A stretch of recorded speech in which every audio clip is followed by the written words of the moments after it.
우리는 살아가면서 많은 것을 선택하게 됩니다. 오늘 당장 주일도 여러분은 주일을 지키고 예배 드리기 위해 선택하여서 이 자리에 앉아 있습니다.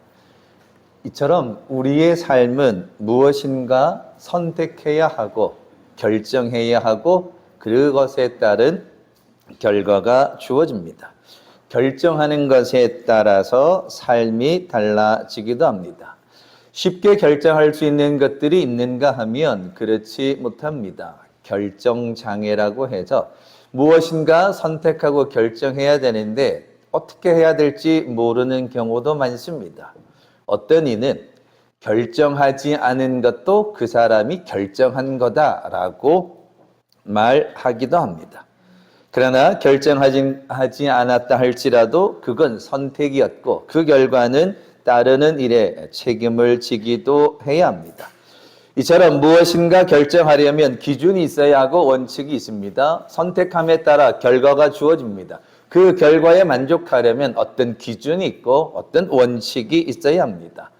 회사에서 직원 한 사람을 뽑더라도 사업을 하더라도 기준이 있어야 합니다. 그 기준이 고무줄 기준이 되어서 이랬다 저랬다 하면 나중에 큰 문제가 발생하게 됩니다. 기준과 원칙에 따라서 결정해야 합니다. 물론 일을 함에 있어서는 융통성이 필요합니다. 융통성이 있어서 해결해야 할 일도 있겠지만 그러나 융통성을 발휘하기 이전에 원래 지켜야 할 기준과 원칙이 있는 겁니다. 변화무쌍한 시대를 살아간다고 합니다. 어찌 보면 요즘은 원칙과 기준이 없어진 것 같습니다. 그저 무질서한 혼란의 시대를 살아가고 있습니다. 그러다 보니 사람들은 무질서한 것, 그냥 자기 마음대로 하는 것, 그것이 자기의 선택이고 결정이다라고 이야기합니다. 그러다 보니 혼란스러운 일들이 많습니다. 어떤 이는 말하기를 사람이 열심히 사는 것만으로는 부족하다는 겁니다. 열심히 사는 것도 좋지만 그러나 원칙이 없이 살아가면 또 다른 문제가 있다는 겁니다. 열왕기상 18장에 보면 엘리야 선지자가 이스라엘 백성들에게 이런 질문을 합니다. 도대체 너희는 어느 때까지 둘 사이에서 머뭇하려느냐? 만일 여호와가 하나님이시면 그를 따르고 하나님이 아니면 그를 따르지 않아야 되는데 너희는 언제까지 하나님과 우상 사이에서 머뭇하려느냐? 왜 머뭇거리는가 하면 이스라엘 백성들이 엘리야 선지자 당시에 원칙이 없었습니다. 하나님의 말씀으로 살아가야 하는 이스라엘 백성들이 그 삶의 원칙과 기준을 잃어버린 거죠. 그래서 머뭇거리게 됩니다. 놀라운 건 그렇게 머뭇거릴 때 틈이 있게 되어지면 마귀가 시험을 한다는 겁니다. 에덴 동산에서 살아가는 동안에 아담과 하와가 지켜야 할 기준과 원칙은 모든 것을 다 먹을 수 있고 마음대로 하지만 동산 중앙에 있는 그 나무의 열매만큼은 먹지 말아야 하는 기준과 원칙이 있었습니다. 그 에덴 동산의 그 아름답고 화려한 모든 것들은 마음대로 하되 그 단 한 가지만은 안 된다라고 하나님이 정해 주셨고 그 기준과 원칙이 있었습니다. 그런데 어느 날 먹음직도 하고 보암직도 하고 탐스럽기도 합니다. 그 빈틈을 이 마귀가 파고들기 시작합니다. 인간의 마음에 틈이 생기자 어느 순간인가 사탄이 호시탐탐 노리고 있다가 그 틈을 파고들어서 먹어도 된다, 죽지 않을 거다 유혹하게 되어지고 그걸 선택한 결과 죄로 인해 에덴에서 쫓겨나게 되었다는 겁니다. 원칙이 있었고 기준이 있었는데 그게 무너지니까 그 결과 에덴 동산에서 쫓겨난 거죠. 우리는 다니엘의 이야기를 알고 있습니다. 다니엘이 포로로 잡혀갔습니다. 포로로 잡혀간 이상 마음대로 할 수 없습니다. 포로는 잡혀간 그 나라의 뜻에 따라야 합니다. 먹는 것과 입는 것과 행하는 것과 말하는 것과 생각하는 모든 것이 포로로 잡혀간 그 나라 바벨론을 따라야 했던 겁니다. 그러나 우리가 알고 있듯이 다니엘은 뜻을 정합니다. 다니엘서 1장에 보면 다니엘은 뜻을 정하여 왕의 음식과 그가 마시는 포도주로 자기를 더럽히지 아니하리라 하고 자기를 더럽히지 아니하도록 환관장에게 구하였다. 뜻을 정했답니다. 비록 포로로 잡혀갔지만 뜻을 정하고 기준과 원칙을 세웠습니다. 그리고는 그 원칙과 그 기준을 따라 살아갑니다. 설령 내가 그 왕에게 드린 음식과 바벨론의 음식과 바벨론의 문화를 접하지 않음으로 인해 내가 설령 죽게 되더라도 나는 하나님의 사람이기에 뜻을 정하여서 그 뜻을 따라가기로 이야기합니다. 다니엘은 하나님의 사람이었습니다. 그리고는 포로로 잡혀갔지만 하루에 3번씩 창문을 열어 예루살렘을 향하여 하나님 앞에 기도하기로 뜻을 정하였습니다. 그 일로 인하여서 사자굴에 잡혀가는 그 일이 발생한다 할지라도 다니엘은 뜻을 정하게 됩니다. 하나님의 백성이라는 정체성이 분명했다는 겁니다.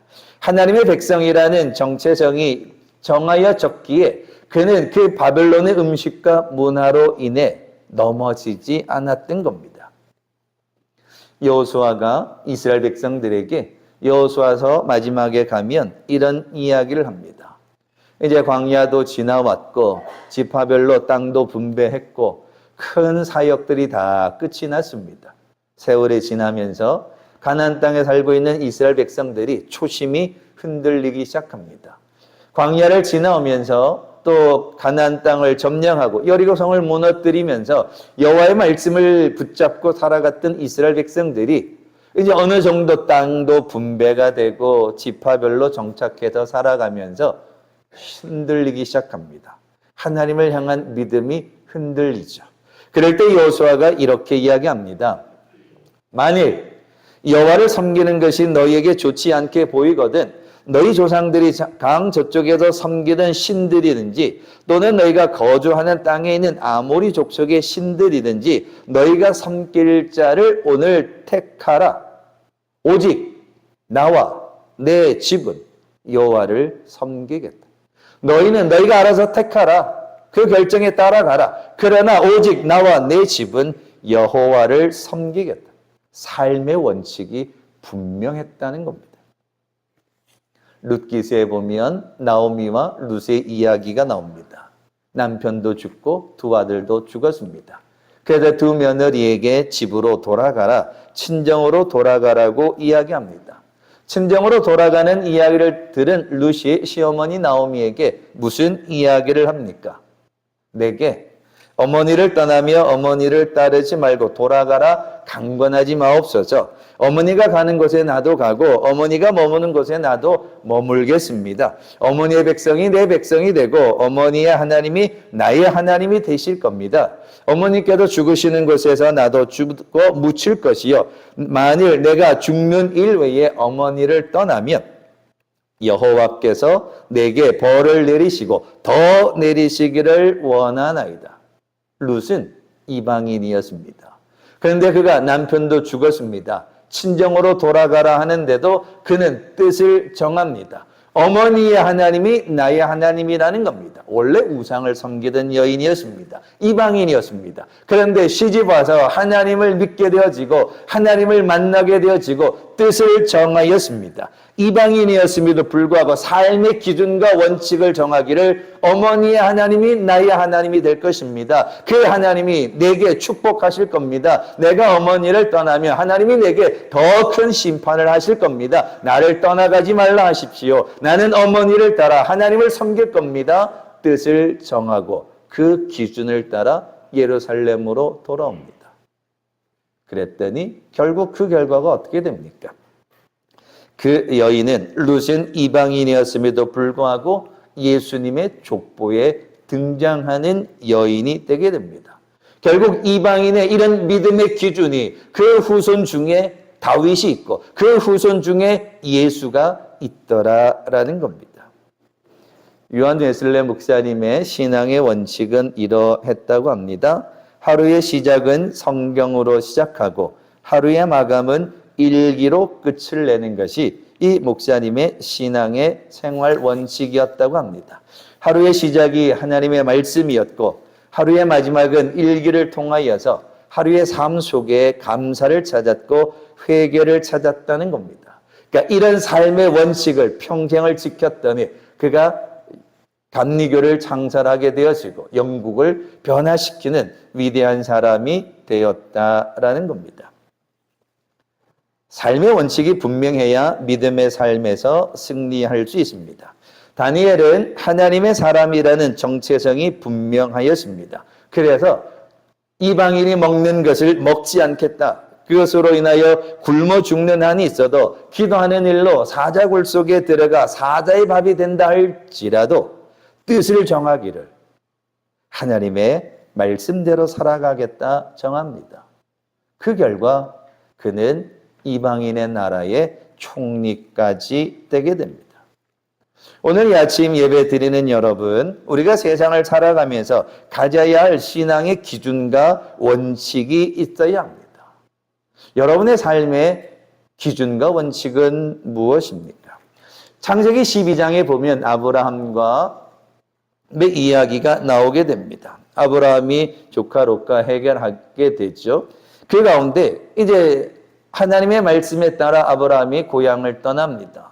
이 조카가 따라오게 됩니다. 시간이 지나서 가축들이 많아지고 식구들이 많아지니까 함께 있을 수가 없게 됩니다. 서로 다투게 되었습니다. 그래서 아브라함이 롯에게 말하기를 우리는 한 친족이니까 너나 나나 싸우지 말자. 그러니 네가 먼저 선택하면 저하면 나는 우하고 네가 우하면 내가 저하겠으니 먼저 선택하라 이야기합니다. 잘못하면 서로 싸우다가 모두가 죽게 생겼으니 아브라함은 하나님의 말씀에 따른 선택을 합니다.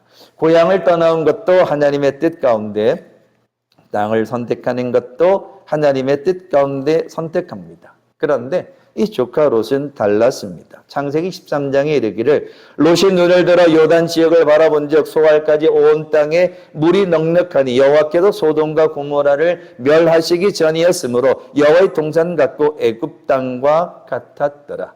그러니까 여기에는 철저하게 하나님의 말씀이 없습니다. 그저 가축들을 먹여야 된다. 식구들이 살기 좋은 땅이 어딘가, 세상에 내게 유익한 땅이 어딘가, 세상에 필요한 땅이 어딘가라고 선택하게 됩니다.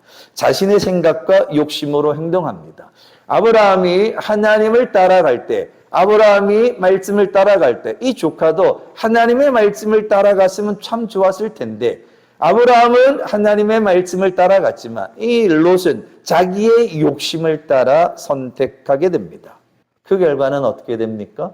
하나님의 말씀을 따라가지 않고 자기의 선택, 자기의 욕심을 따라 선택한 그 결과 소돔성에 심판이 임하게 되고 더 부자가 되려고 했던 것, 더 많은 가축들을 위하고자 했던 그 모든 것들을 한순간에 다 잃어버리게 됩니다. 어떤 선택을 했는가에 따라 그의 결과가 달라졌다는 겁니다. 오늘 읽은 본문 말씀에도 예수님에 관한 이야기가 있습니다. 예수님이 마귀로부터 유혹을 받았습니다. 그럴 때에 예수님은 어떤 삶의 기준을 가지고 계셨는가? 40일 동안 금식 기도하셨습니다. 성령에 이끌려 광야로 가 시험을 받았습니다. 40일 동안 금식하였기에 첫 번째 시험이 무엇입니까? 하나님의 아들이거든 명하여 이 돌이 떡덩이가 되게 하라는 겁니다. 굶주렸습니다. 40일 동안 금식했으니 얼마나 힘들겠습니까? 육체가 연약한 가운데 있습니다. 몸이 음식을 바랄 수도 있습니다. 음식이 굶주린 배가 많은 유혹을 가져올 수도 있을 겁니다. 그래서 사탄이 가장 유혹할 수 있는 좋은 게 뭐냐? 40일 동안 금식했으니 이 먹는 것으로 유혹해야겠다. 그러니까 이걸 보면 사탄은요, 내가 시험 들 수 있는 가장 좋은 것으로 찾아와서 시험합니다. 사탄이 우리를 공격하려 할 적에 껐떡도 안 하는, 움직이지도 안 하는 것으로 공격하지 않습니다. 호시탐탐 삼킬 자를 두루찾는 사탄은요, 요거 건드리기만 하면 백발백중으로 넘어질 것으로 시험합니다. 그래서 여러분, 사탄이 왜 나를 시험할까? 그건 내가 그 부분이 가장 약하기 때문에 나를 시험하는 겁니다. 40일 동안 금식하였기 때문에 먹는 것으로 시험하죠. 그럴 적에 예수님은 4절 말씀에 이르기를 기록되었으되 사람이 떡으로만 살 것이 아니요 하나님의 입으로부터 나오는 모든 말씀으로 살 것이다 라고 이야기합니다. 공생애를 시작하시고 이제 예수님의 사역 첫 시작입니다.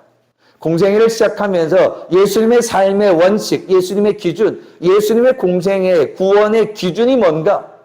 하나님의 말씀이었다는 겁니다. 40일 밤낮으로 금식하며 인간적으로 보면 떡이 필요한 시간입니다. 그럼에도 불구하고 예수님은 그 떡이 아니라 하나님의 말씀을 기준으로 정했다는 겁니다.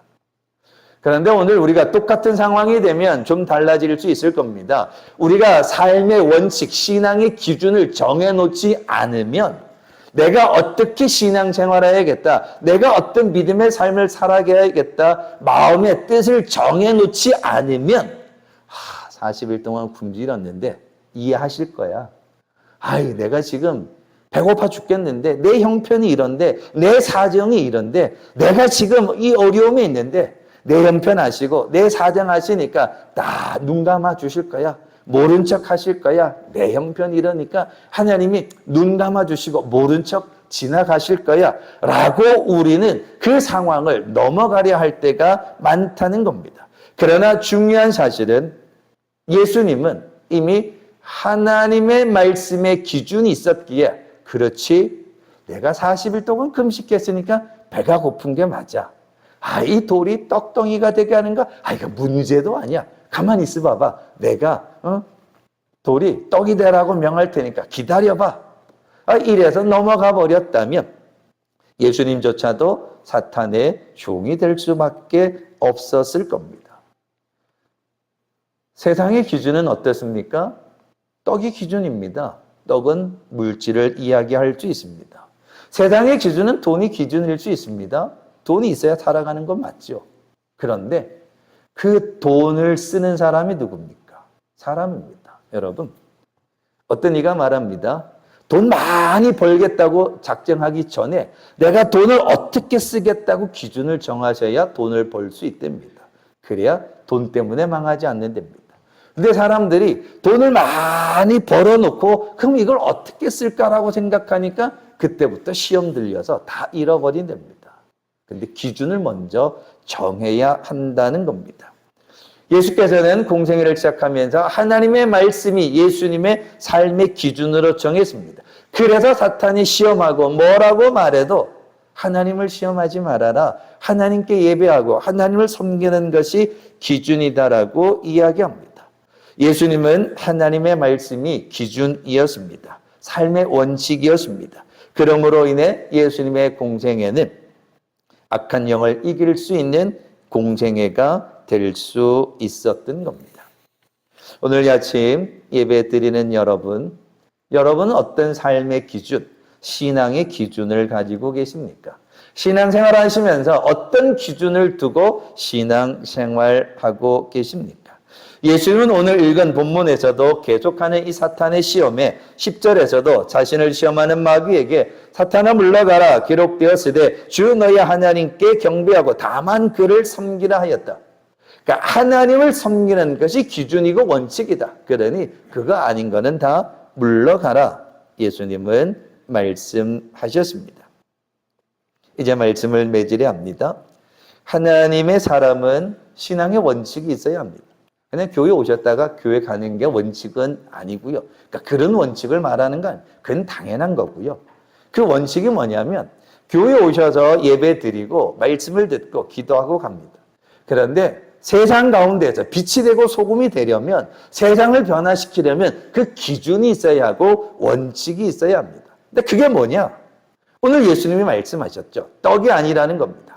말씀이라는 겁니다. 아브라함이 원칙이 뭡니까? 하나님의 말씀이었습니다. 엘리야 선지자가 이스라엘 백성들에게 왜 머뭇하느냐? 그래서 너희가 시험 드는 거다. 하나님의 말씀, 하나님을 향한 믿음이 원칙이 되면 흔들리지 않는다라고 이야기합니다. 다니엘이 뜻을 정하였습니다. 그저 포로로 잡혀갔으니 어쩔 수 없다. 그냥 먹자. 포로로 잡혀갔으니 내가 뭐 할 수 있는 게 뭐가 있냐? 우상에게 드린 음식이든지 뭐든 그냥 먹고 살아야 하지 않겠느냐. 그렇게 말할 수 있었음에도 불구하고 그러기 전에 뜻을 정하였다는 겁니다. 하나님의 말씀의 뜻을 정하였던 거죠. 다 지어가던 아파트가 왜 무너집니까? 기준을 어겼고 원칙을 어겼기 때문입니다. 입주를 앞둔 아파트에 왜 하자가 발생합니까? 기준을 어기고 원칙대로 하지 않았기 때문입니다. 사건 사고를 전한 뉴스가 왜 매일같이 수도 없이 일어날까요? 인간이 서로 지켜야 할 원칙을 지키지 않았기 때문에 수많은 사건과 사고가 일어납니다. 세상을 살아가야 할 기준이 있고 원칙이 있습니다. 그걸 지킬 때 세상은 순리대로 돌아갑니다. 그런데 그 기준이 깨어지면서 세상의 순리는 사라져버렸습니다. 그래서 무질서해지기 시작하는 거. 그러면서 어지러운 세상이 됩니다. 그렇다면 오늘 아침 예배 드리는 여러분, 하나님을 믿는 여러분의 신앙의 삶의 원칙과 기준은 무엇입니까? 목사님, 뭐 그런 게 어디 있습니까? 그냥 잘 믿으면 되지 뭐. 그냥 교회 열심히 오면 되지. 맞습니다. 열심히 오시면 됩니다. 열심히 예배 드리시면 됩니다. 그러니까 그렇게 열심히 사시면 됩니다. 그런데 중요한 건 세상에 나가면 세상 사람들이 나를 그냥 내버려 두는가? 그렇지 않다는 겁니다. 사람들은 늘 호시탐탐 우리를 유혹하려 하고 넘어뜨리려 한다는 겁니다. 그럴 때에 우리의 신앙의 중심이 무엇으로 기준을 삼고 있어야 하는가? 쉽습니다. 그냥 말씀이 됩니다. 누군가가 여러분에게 물어본다면 당신의 삶의 기준이 뭐냐? 너 하나님의 말씀이지. 그 하나님의 말씀이 뭐냐? 나에게 주는 생명의 양식이다. 그럼 너 하나님의 말씀 성경 다 아냐? 난 다 몰라. 그럼 창세기 1장 1절만 이야기하시면 되고요. 왜냐하면 태초에 하나님이 천지를 창조한 이것으로부터 시작되기 때문입니다. 그리고 요한복음 3장 16절만 알고 계시면 됩니다. 그러니까 그게 나의 신앙의 중심이다. 창세기 1장 1절이 나의 신앙의 중심이다. 그리고 요한복음 3장 16절 이야기하시면 되고요. 하나님이 세상을 이처럼 사랑하사 독생자를 주셨으니 이는 저를 믿는 자마다 멸망치 않고 영생을 얻게 하여. 이게 신앙의 기준입니다. 그리고는 오늘 마태복음 4장에 있듯이 사람이 떡이 아니라 말씀으로 살아가는 거다. 그러니까 이 기준이 여러분에게 세워져 있으면 이게 신앙의 삶의 원칙이 되어지면 흔들리지 않습니다. 어떤 유혹이 와도 넘어지지 않습니다. 그래서 올바른 길로 생명의 길로 가는 겁니다. 이런 신앙의 기준, 말씀의 원칙과 기준을 가지고 나아가니까 오늘 성경에 등장하는 많은 사람들은 그 하나님의 말씀이 기준이 되고 오직 말씀을 따라 살아갔더니 그 사람들을 다 축복하신 이야기가 성경의 이야기입니다. 우리가 축복받는 길, 우리를 위해 일하시는 그 하나님 앞에 우리가 나아갈 수 있는 길이 뭡니까? 하나님의 말씀입니다. 오늘 이 아침 예배 드리는 여러분, 그전까지는 이런 생각 안 해보셨다면 그저 오늘은 한번 생각해 보십시오. 내 생활의 기준은 뭔가? 삶의 기준은 뭔가? 신앙의 기준은 뭔가? 그게 말씀입니다. 그러니까 그 말씀으로 살아가는 것 중에 이제 격가지를 쳐서 작은 1번이 주일 성수하는 것. 그 다음에 한 가지가 또 깨어있어 기도하는 것. 그 다음에 또 한 가지가 하나님 앞에 늘 예배하고 11조하고 그 몇 가지가 이제 작은 1번, 2번, 3번이 되겠죠. 그런데 가장 핵심은 하나님의 말씀입니다. 이게 나의 삶의 기준이 되고 원칙이 되면 믿음이 무너지지 않습니다. 믿음이 무너지지 않으니 하나님이 그 위에 축복을 부어 주시는 겁니다. 오늘 이 아침 예배 드리는 여러분, 나의 신앙의 기준, 나의 삶의 기준은 무엇인가? 세상 사람들은 여러 가지 성공하는 법칙 7가지, 여러 가지 이야기합니다. 다 접어두고 오늘 한 가지만 기억하십시오. 나의 신앙의 기준, 나의 믿음의 기준, 나의 삶의 기준과 원칙은 오직 말씀이다. 그러니까 그 말씀이 기준이 되어 흔들리지 않으면 그 말씀으로 인하여 얼마든지 우리는 축복의 삶을 살아갈 수 있다. 뜻을 정하십시오. 말씀대로 살아가겠다. 뜻을 정하십시오. 원칙을 정하십시오. 하나님의 말씀이, 생명의 말씀이 나의 삶의 기준이다. 그 생명의 말씀을 기준 삼아 반석 위에 집을 지어가겠노라.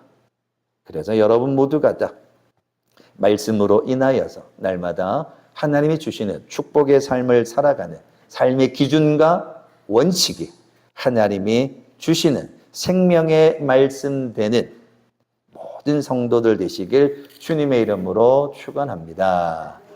기도하겠습니다. 고마우신 아버지 하나님, 우리의 기준과 원칙은 무엇일까? 세상의 기준과 원칙이 있는데 우리 하나님을 믿는 믿음의 사람의 삶의 기준과 원칙은 무엇인가? 오늘 예수께서 말씀하시기를 하나님의 말씀이라고 가르쳐 주었습니다. 오늘 야심 예배드리는 우리 모두의 신앙의 원칙과 기준은 하나님의 말씀 되게 하여 주시옵소서. 살아있는 생명의 말씀, 하나님이 주신 축복의 말씀, 능력의 말씀이 우리의 삶의 기준이 되어서 그 말씀을 붙잡고 이 세상을 살아가는 축복의 성도들 다 되게 인도하여 주시옵소서. 감사드리며 예수님의 이름으로 기도하옵나이다. 아멘.